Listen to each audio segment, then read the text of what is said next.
ভূমিকার মধ্যে এটা দেখা যায়, এবং কোথাও রবীন্দ্রনাথের ওই নৈবেদ্য কবিতাগুলোর সঙ্গে যুক্ত করতে পারেন যে বুদ্ধিজীবীরা বোঝেন, দেখেন, জানেন, কিন্তু সতর্ক থাকেন, সরে থাকেন, কোনো ভূমিকা গ্রহণ করেন না,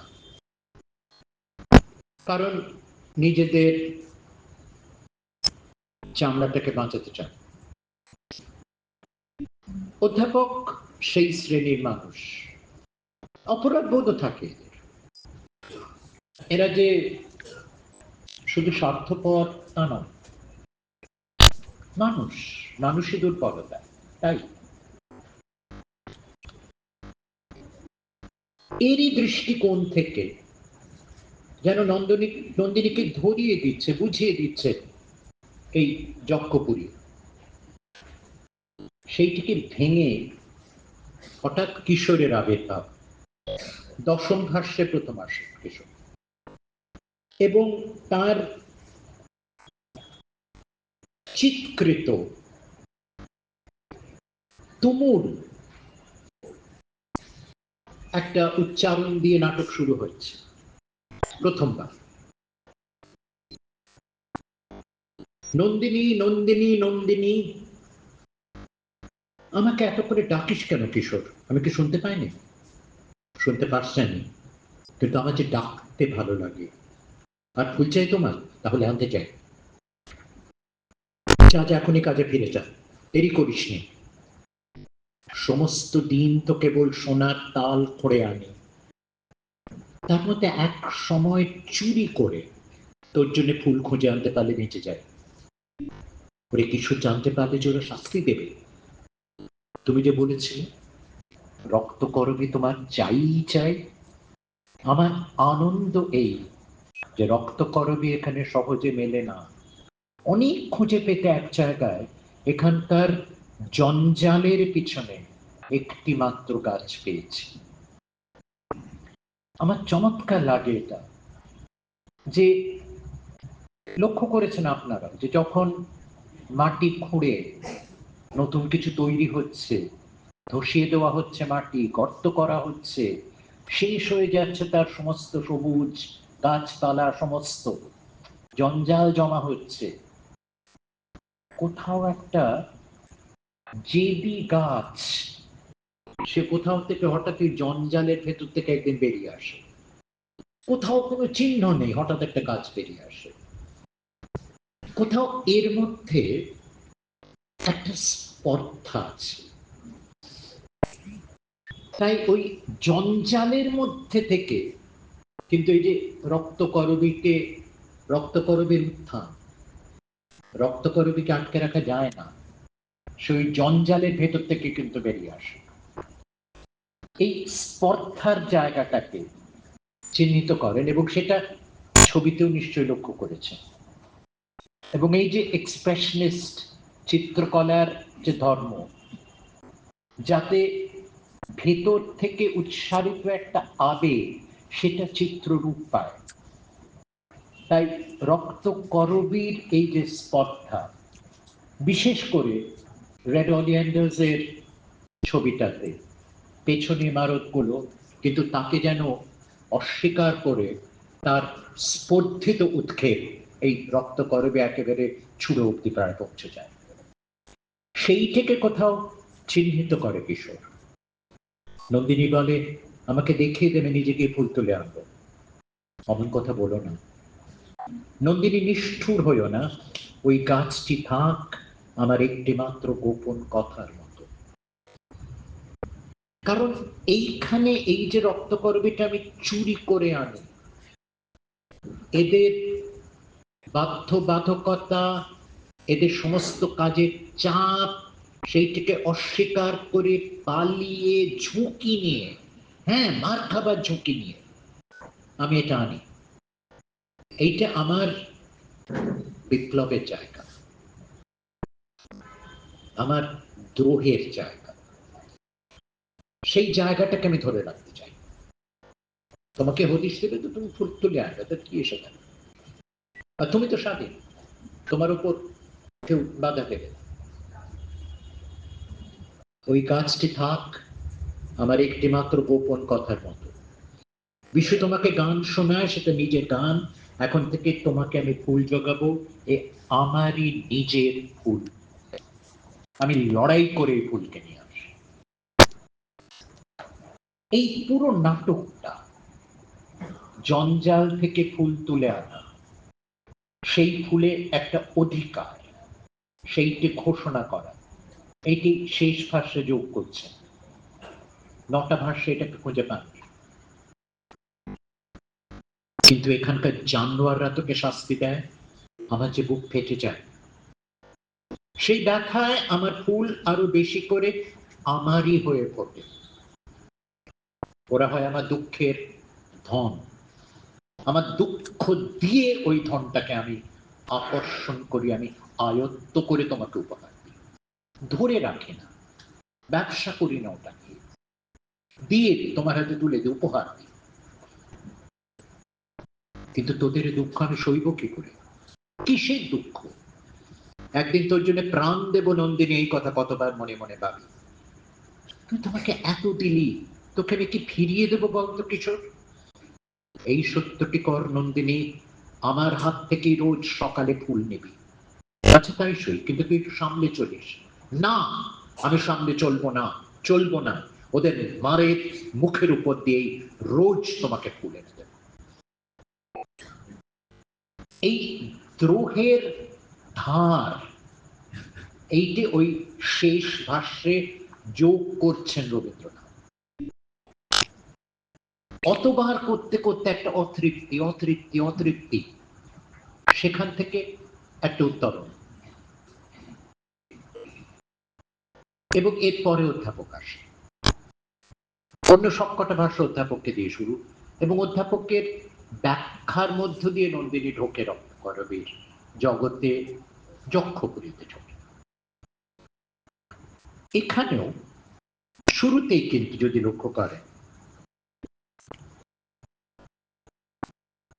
নন্দিনীকে দাঁড় করায় অধ্যাপক,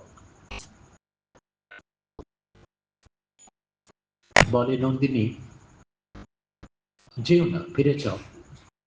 কি অধ্যাপক, ক্ষণে ক্ষণে অন্য চমক লাগিয়ে দিয়ে চলে যাও কেন? যখন মনটাকে নাড়া দিয়েই যাও, তখন না হয় সাড়া দিয়েই বা গেলে। একটু দাঁড়াও না, দুটো কথা বলি। আমাকে তোমার কিসের দরকার? দরকারের কথা যদি বললে ওই চেয়ে দেখো, আমাদের খোদাই করে দল পৃথিবীর বুক চিরে, দরকারের বোঝা মাথায় কীটের মতো সুড়ঙ্গর ভেতর থেকে উপরে উঠে আসছে। এই যক্ষপুরে আমাদের যা কিছু ধন, সবই ধুলোর নারীর ধন, সোনা। কিন্তু সুন্দরী, তুমি যে সোনা, সে তো ধুলোর নয়, সে যে আলোর। দরকারের বাঁধনে তাকে কে বাঁধবে? দৃষ্টির আলো, সবকিছুকে খুলে ধরার আলো। আর ওই যে দরকারের ষড়যন্ত্র চলে, সেটা গোপনে, আড়ালে, পাতালে, অন্ধকারে। তাই অন্ধকার আর আলোর একটা বিরোধ। কিন্তু সেখানেও আশ্চর্য একটা ব্যাখ্যা দেন অধ্যাপকের কথায়। সকালে ফুলের বনে যে আলো আসে, তাতে বিস্ময় নেই, তাতে মানুষের কোনো ভূমিকা নেই। কিন্তু পাকা দেয়ালের ফাটল দিয়ে যে আলো আসে, সে আরেক কথা।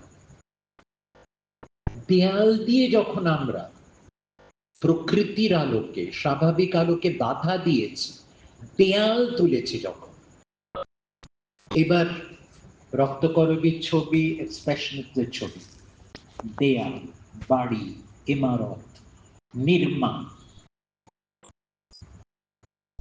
দেয়ালের ফাটল দিয়ে যে আলো আসে, দেয়ালটাকে অস্বীকার করে, দেয়ালটাকে ভেঙে দিয়ে বা কোথাও ভেঙে গেছে, তার মধ্যে দিয়ে যে আলো আসে, সেই আলোটা বুদ্ধির আলো, সেই আলোটা বিবেকের আলো, সেই আলোটা মানুষেরা, মানুষ তার দৃষ্টির যে আলো দিয়ে দেয়ালটার আড়ালটাকে ভেঙে সত্যকে খুঁজে, এটা অন্য আলো।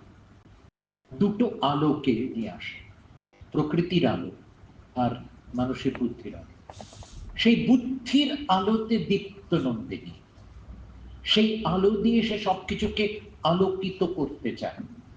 নন্দিনীর ভূমিকাটা কিন্তু এইখান থেকে নির্ধারিত হয়ে যাচ্ছে অধ্যাপকের দৃষ্টি দিয়ে, কারণ বুদ্ধিজীবীরা বোঝে, তারা বিচার করে, তারা ইতিহাস জানে, বিজ্ঞান জানে, তাদের ব্যাখ্যাটা দাম আছে। যক্ষপুরে তুমি সেই আচমকা চেনা স্বচ্ছন্দ নন্দিনীর ভূমিকাকে নির্দিষ্ট করেন অধ্যাপক। আর কিশোরের মধ্যে এই সত্য বা এই বাস্তবটাকে ভাঙার একটা দ্রুপ।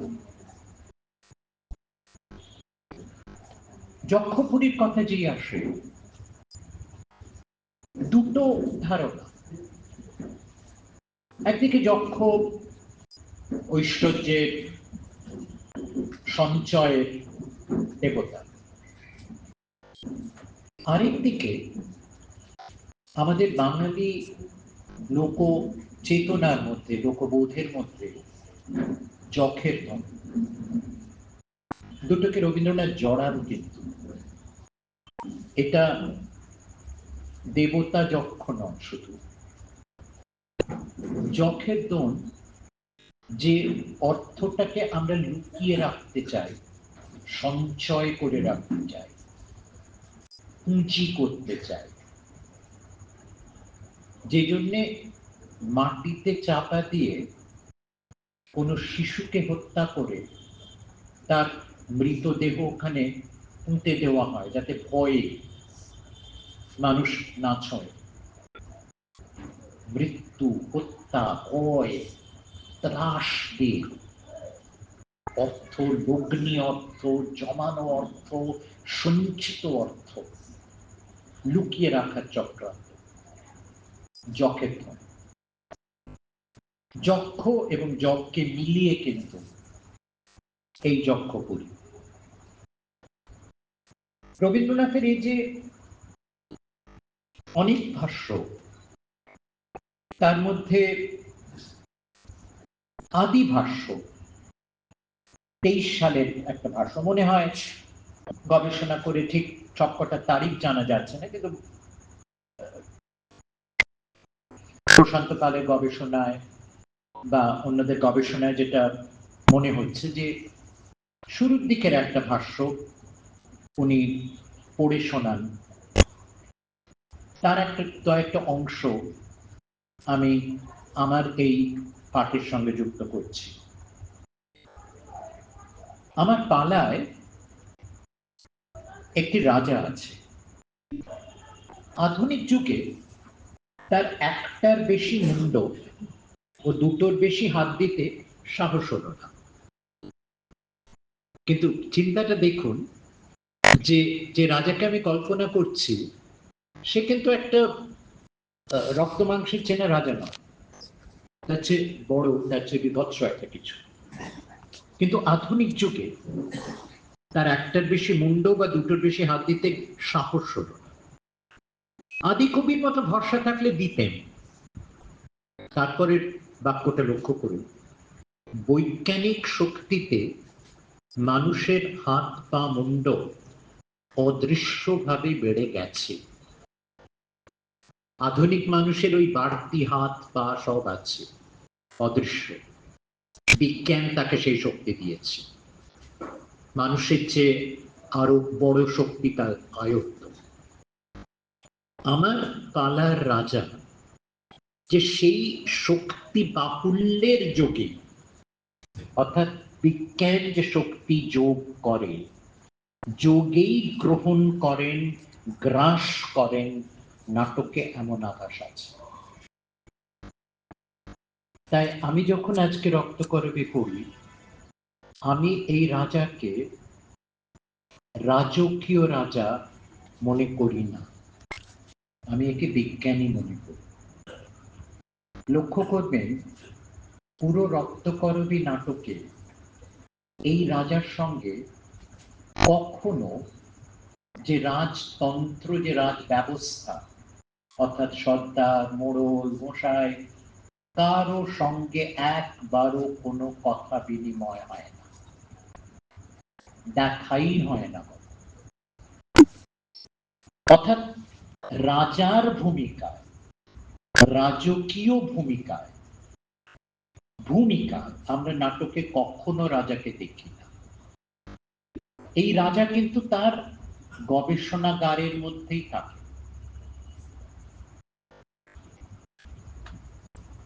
ইনি বিজ্ঞানী, এবং এই রাজার কথা রবীন্দ্রনাথ খুব স্পষ্ট এখানে বলছেন। বৈজ্ঞানিক শক্তিতে, সেই শক্তি বাহুল্যের যোগে এই রাজা গ্রহণ করেন, গ্রাস করেন। নাটকে এমন আভাস আছে।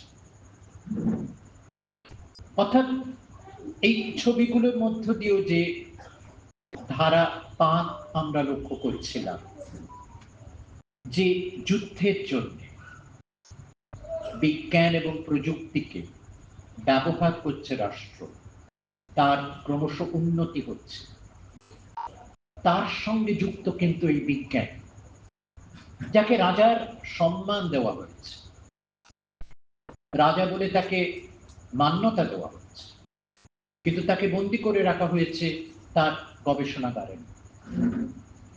আরো শক্তি বাহুল্য দাও রাষ্ট্রকে, সেই জন্য তোমাকে দরকার, সেই জন্য রাজা মান্যতা দেব তোমার, কিন্তু ক্ষমতা নেই তোমার।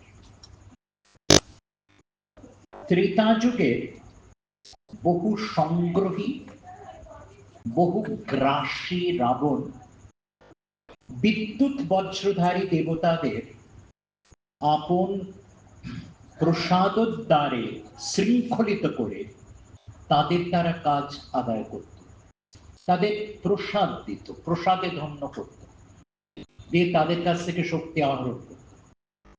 তার প্রতাপ চিরদিনই অক্ষুণ্ণ থাকতে পারত, কিন্তু তার দেবদ্রোহী সমৃদ্ধির মাঝখানে হঠাৎ একটি মানব কন্যা এসে দাঁড়ালেন, অমনি ধর্ম জেগে উঠলেন।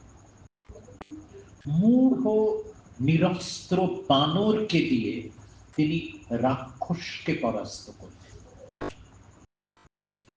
আমার কোথাও একটা মনে হয় রবীন্দ্রনাথ যখন রক্তকরবীর লেখার সঙ্গে সঙ্গে যখন এই মূঢ় নিরস্ত্র বানরদের কথা বলেন, কোথাও আমার একটা মনে হয় যে 24 সালে যখন প্রথম বিশ্বযুদ্ধের পরে আরেকটা দ্বিতীয় বিশ্বযুদ্ধের দিকে এগোচ্ছে, ফাসিস্ট এসে গেছে, মানুষ সমাজ সম্পর্কে একটা কোনো অন্তর্যন্ত্রণা রবীন্দ্রনাথ বোধ করেন। এই মানব সমাজই যেন মূঢ় নিরস্ত্র বানর, এরা বোঝে না, এরা মূঢ়, কোথায় পৃথিবী যাচ্ছে এরা জানে না, কিন্তু জানবে এবং এরা উঠে দাঁড়াবে। এরাই কিন্তু রাক্ষসকে মারবে শেষ করে, কিন্তু এখনো এরা মূঢ় নিরস্ত্র বানর। আমার নাটকে ঠিক এমনটি ঘটেনি, কিন্তু এর মধ্যেও মানব কন্যার আবির্ভাব আছে। তাছাড়া কলিযুগের রাক্ষসের সঙ্গে কলিযুগের বানরের যুদ্ধ ঘটবে এমন একটা সূচনা আছে। অর্থাৎ বানরের রাক্ষসে যুদ্ধ হবে, তার সূচনা আমার নাটকে আছে, ঘোষণা করছে স্পষ্ট যুদ্ধের কাল। তারপরে আরেকটা চমৎকার একটা চিন্তা বা বোধ আছে। আদিকবি শাককাণ্ডে স্থানাভাব ছিল, এই কারণে লঙ্কাপুরীতে তিনি রাবণ ও বিভীষণকে স্বতন্ত্র স্থান দিয়েছিলেন, কিন্তু আভাস দিয়েছিলেন যে তারা একই, তারা সহোদর ভাই, একই নীড়ে পাপ ও সেই পাপের মৃত্যুবরণ লালিত হয়েছে। রবীন্দ্রনাথ তার রক্তকরবীর রাজার মধ্যে ওই পাপ এবং পাপের মৃত্যুবরণ দুটো একসঙ্গে দেখছে। এই রাজা শুরুতেই পাপের অংশীদার, সে এই ব্যবস্থাকে কায়েম রাখার জন্য, এই ব্যবস্থাকে সফল করার জন্য তার পরীক্ষা করে, তার অস্ত্র যোগান দেয়, কিন্তু শেষে সেই বিজ্ঞানী বেরিয়ে আসে, নন্দিনীর সঙ্গে মানবতার সঙ্গে যোগ দেয়, দিয়ে মূঢ় বানরদের, যে শ্রমিকদের আমরা দেখেছি যারা বোঝে না, যারা মদ খায়, কোনো কিছু বুঝতে চায় না, নন্দিনীকে সন্দেহ করে, সংশয় বিদ্ধ করে, মূঢ় তারা, সেই মূঢ়রা কিন্তু জাগরিত হয় শেষে এই রাজা নন্দিনী তাদের যোগে।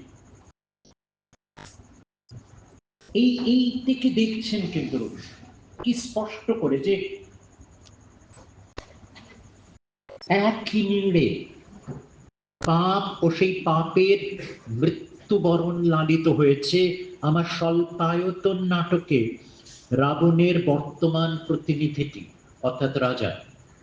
এক দেহেই রাবণ ও বিভীষণ, সে আপনাকেই আপনি পরাস্ত করে। বাল্মীকি রামায়ণকে ভক্ত পাঠকেরা সত্যমূলক বলে স্বীকার করেন। আমার পালাটিকে যারা শ্রদ্ধা করে শুনবেন তারা জানবেন এটিও সত্যমূলক। ঐতিহাসিকের উপরে প্রমাণের ভাত দিলে ঠকবেন, এইটুকু বললেই যথেষ্ট হবে যে কবির জ্ঞান বিশ্বাস মতে এটি সত্য। ঘটনাস্থলটির প্রকৃত নাম নিয়ে ভৌগোলিকদের কাছে মতের ঐক্য প্রত্যাশা করা মিছে। স্বর্ণলঙ্কা যে সিংহলে তা নিয়েও আজ কত কথাই উঠেছে। বস্তুত পৃথিবীর নানা স্থানে নানা স্তরেই স্বর্ণলঙ্কার চিহ্ন পাওয়া যায়। কবিগুরু যে সেই অনির্দিষ্ট অথচ সুপরিনির্দিষ্ট স্বর্ণলঙ্কার সংবাদ পেয়েছিলেন তাতে সন্দেহ নেই। অনির্দিষ্ট অথচ সুপরিনির্দিষ্ট, কারণ সেই স্বর্ণলঙ্কা যদি খনিজ সোনাতে বিশেষ একটা স্থানে প্রতিষ্ঠিত থাকত, তাহলে ল্যাজের আগুনে ভস্ম না হয়ে আরো উজ্জ্বল হয়ে উঠত। স্বর্ণলঙ্কার মতোই আমার পালার ঘটনাস্থলে একটা ডাকনাম আছে, তাকে কবি যক্ষপুরী বলে জানে।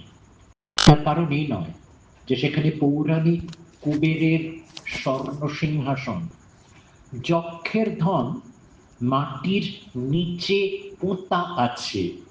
এখানকার রাজা পাতালে সুড়ঙ্গ খোদাই করে সে ধন হরণে নিযুক্ত। তাই আদর করে এই পুরীকে সমজদার লোকেরা যক্ষপুরী বলে। লক্ষ্মীপুরী কেন বলে না? কারণ লক্ষ্মীর ভাণ্ডার বৈকুণ্ঠে, যক্ষের ভাণ্ডার পাতালে। যেখানে অর্থ লুকোনো থাকে, সঞ্চিত থাকে, জমানো থাকে, পুঁজি। অর্থ যেখানে পুঁজি হয়, মানুষের নিত্য ব্যবহার্য নয়। রামায়ণের গল্পের ধারার সঙ্গে যে একটা মিল দেখছে তার কারণ এই নয় যে রামায়ণ থেকে গল্পটি আহরণ করা। আসল কারণ কবিগুরুই আমার গল্পটিকে ধ্যান যোগে আগে থাকতে হরণ করে বসে আছে। যদি বলে প্রমাণ কি? প্রমাণ এই যে স্বর্ণলঙ্কা তার কালে এমন উচ্চ চূড়া নিয়ে প্রকাশমান ছিল, কেউ তা মানবে না। একটার পর একটা ছবিতে আমি কিন্তু আপনাদের ওই স্বর্ণলঙ্কার উচ্চ চূড়া দেখিয়েছি। পিকাসোর রাদের ছবিতে, মার্কিন ম্যানেজারের ছবিতে ওই চূড়া, স্বর্ণলঙ্কার চূড়া। ধ্যান জ্ঞানের শীত কেটে মহাকবি ভাবিকালের সামগ্রীতে কিরকম কৌশলে হস্তক্ষেপ করতেন তার আরেকটি প্রমাণ দেব। কর্ষণজীবী আর আকর্ষণজীবী এই দুই জাতীয় সভ্যতার মধ্যে একটা বিষম দ্বন্দ্ব আছে, বৈষম্যের দ্বন্দ্ব। চমৎকার শব্দ, একটা বিষম দ্বন্দ্ব। এ সম্বন্ধে বন্ধু মহলে আমি প্রায় আলাপ করে থাকি। রবীন্দ্রনাথ বলছেন যে এই নিয়ে আমি বারবার আলোচনা করছি, এখন আমি আলাপ করে থাকি আমার বন্ধু মহলে, এটা আমার আলোচনার বিষয়। রবীন্দ্রনাথ ঘোষণা করছেন কৃষিকাজ থেকে হরণের কাজে মানুষকে টেনে নিয়ে কলিযুগ কৃষিপল্লীকে কেবলই উজাড় করে দিচ্ছে। তাছাড়া শোষণজীবী সভ্যতার ক্ষুধা তৃষ্ণা, দেশহিংসা, বিলাস বিক্রম সুশিক্ষিত রাক্ষসেরই মতো। তার একটা শিক্ষার প্রলেপ পড়েছে। আমার মুখের এই বচনটি কবিতার রূপকের ঝুলিতে লুকিয়ে আত্মসাৎ করেছেন, সেটা প্রণিধান করলেই বোঝা যায়। নবদুর্বাদল শ্যাম রামচন্দ্রের বক্ষ সংলগ্ন সীতাকে স্বর্ণপুরীর অধীশ্বর দশানন হরণ করে নিয়েছিল, সেটা কি সেকালের কথা না একালের? সেটা কি ত্রেতা যুগে ঋষির কথা, না আমার মতো কলিযুগের কবির কথা? তখন কি সোনার খনির মালিকরা নবদুর্বাদল বিলাসী কৃষকদের ঝুঁটি ধরে টান দিয়েছিল? আরো একটা কথা মনে রাখতে হবে, কৃষি যে দানবীয় লোভের টানেই আত্মবিস্মৃত হচ্ছে, ত্রেতা যুগে তারই বৃত্তান্তটি গা ঢাকা দিয়ে বলবার জন্যে সোনার মায়ামৃগের বর্ণনা আছে। আজকের দিনের রাক্ষসের মায়ামৃগের লোভ, সোনার লোভ, অর্থের লোভ, ধনের লোভ, পুঁজির লোভ। তো আজকের দিনে সীতা তার হাতে ধরা পড়ছে, নইলে গ্রামের পঞ্চবট ছায়া শীতল কুটির ছেড়ে চাষিরা টিটাগড়ের চটকলে মরতে আসবে কেন? বাল্মীকির পক্ষে এ সমস্তই পরবর্তীকালে, অর্থাৎ পরশ্ব, আমার কালে। আমরা বারবার আজকে অভিযায়ী শ্রমিকদের কথা বলছি, যারা কলকাতা থেকে ব্যাঙ্গালোরে যাচ্ছেন। রবীন্দ্রনাথ 1924 সালে বলছেন যে তারা কেন টিটাগড়ে যাচ্ছে, গ্রাম থেকে কৃষি ছেড়ে। সেই একই ইতিহাস। এবং অধ্যাপক বলে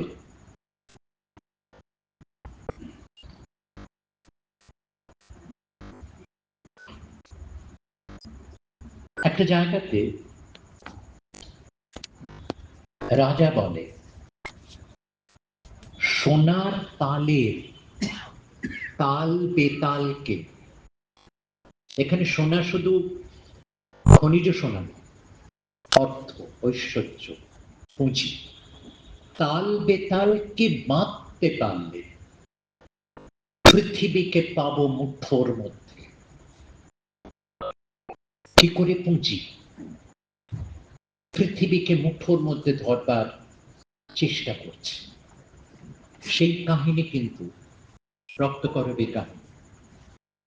বারবার রাজার সঙ্গে নন্দিনীর কথায় জানতে চায়, এবং দরকার হলে তোমাকে ছিঁড়ে ভেঙে দেই জানতে চায়। বিজ্ঞানের তো সেইটাই লক্ষ্য, ভেঙে তার একেবারে আসল জায়গাটাতে চলে যাওয়া, তবে তার উদ্ঘাটন হয়। বিজ্ঞানের সমস্ত গবেষণার লক্ষ্যটা ওইখানে, আর রাজা বারবার ওইখানে আসে, তার জানার স্পৃহা।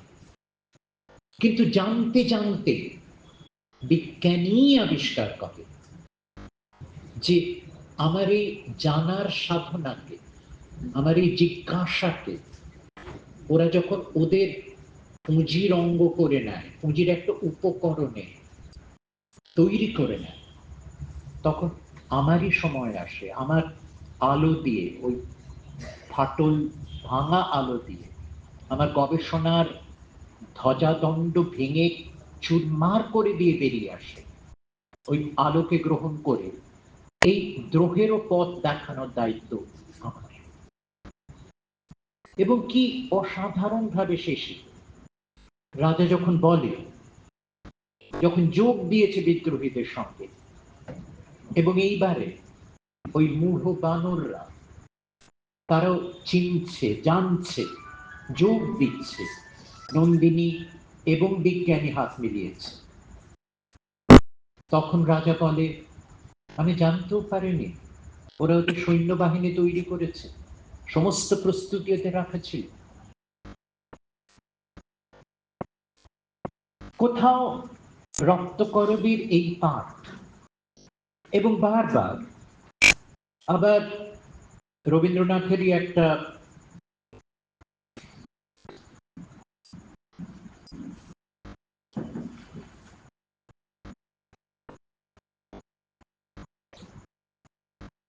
চব্বিশ সালে রক্তকরবী শেষ হচ্ছে লেখা।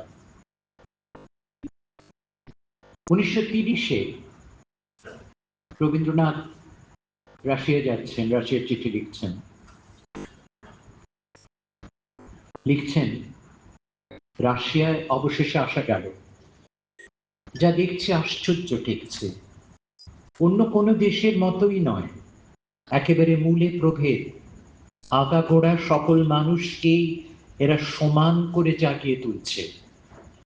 চিরকালই মানুষের সভ্যতায় একদল অখ্যাত লোক থাকে, তাদেরই সংখ্যা বেশি, তাদের মানুষ হবার সময় নেই, তারা ওই মূঢ় বানর থাকে।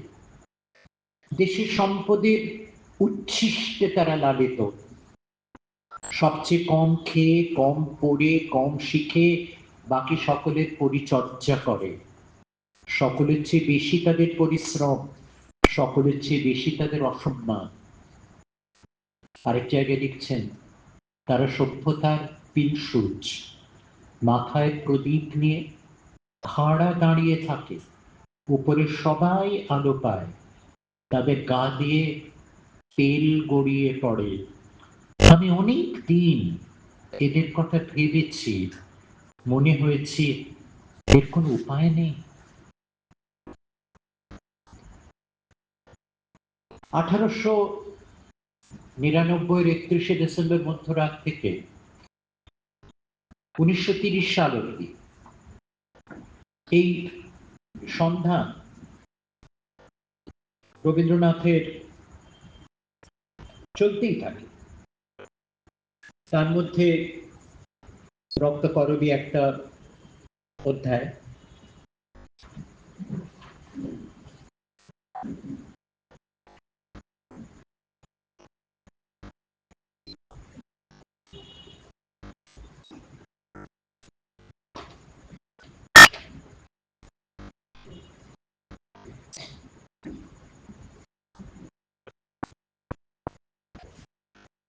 এবং শেষ করি 1938-এ 30-এর রাশিয়ার চিঠি থেকে পড়লাম। 38-এ বা তার আগেই বলি, নবজাতক প্রকাশিত হচ্ছে 1940 সালে, যুদ্ধ চলছে, দ্বিতীয় মহাযুদ্ধ। নবজাতকের সূচনায় রবীন্দ্রনাথ লিখছেন, আমার কাব্যের ঋতু পরিবর্তন ঘটেছে বারে বারে, প্রায়ই সেটা ঘটে নিজের অলক্ষ্যে। কাব্যে যে হাওয়া বদল থেকে সৃষ্টি বদল, এ তো স্বাভাবিক। এমনি স্বাভাবিক যে এর কাজ হতে থাকে অন্য মনে, কবির এ সম্বন্ধে খেয়াল থাকে না। বাইরে থেকে সমজদারের কাছে প্রবণতা ধরা পড়ে, সম্প্রতি সেই সমজদারের সাড়া পেয়েছিল আমার এক শ্রেণীর কবিতার এই বিশিষ্টতা। আমার স্নেহভাজন বন্ধু অমিয়চন্দ্রের দৃষ্টিতে পড়েছিল, হয়তো দেখেছিলেন এরা বসন্তের ফুল নয়, এরা হয়তো প্রৌঢ় ঋতুর ফসল, বাইরে থেকে মন ভোলাবার দিকে এদের ঔদাসীন্য, ভিতরের দিকে মননজাত অভিজ্ঞতা এদের পেয়ে বসেছে। আমি তাই নবজাতক গ্রন্থের কাব্য গ্রন্থনের ভার অমিয়চন্দ্রের উপরেই দিয়েছিলুম।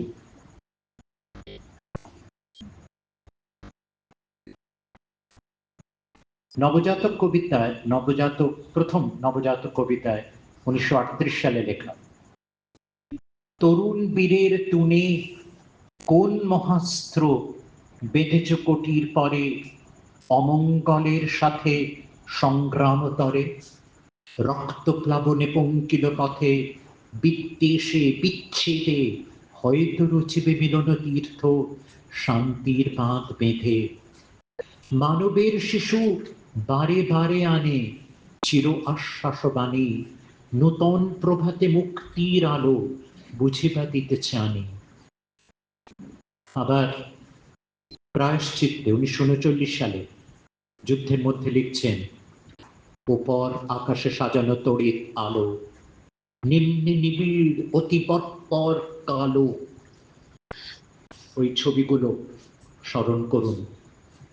উপর আকাশে সাজানো তড়িৎ আলো, নিম্নে নিবিড় অতি পরপর কালো, ভূমিগর্ভের রাতে ক্ষুধাতুর আর ভুরি ভোজিদের নিদারুণ সংঘাতে ব্যক্ত হয়েছে পাপের দুর্দহন, সভ্য নামিক পাতালে যেথায় জমেছে লুটের ধন।